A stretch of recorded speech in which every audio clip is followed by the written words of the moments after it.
আজ হলো রান্না পুজো, তাই সকাল থেকেই চলছে তোড়জোড়। এখানে মাছ বাছা হচ্ছে, এখানে সবজি কাটা হয়ে গেছে, আর সন্ধে হয়ে যেতে উনান পুজো করে বসে গেছে ভাতের হাঁড়ি।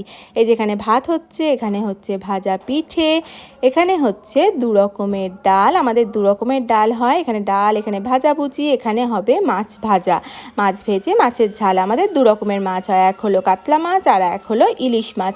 আর এখন এখানে সেই মাছগুলোই মামনি ভাজছে। এই যেখানে মাছ ভেজে মাছের ঝাল করা হবে, এখানে হচ্ছে মাছের ঝাল।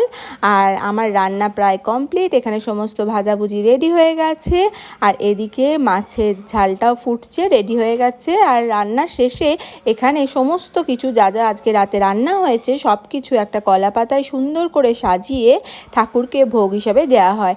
এই যে এখানে বাপি করছে পুজো, আর সেটাও পুজো করতে হয়। পুজো শেষে আমরা সবাই সেটা খেয়ে নিলাম।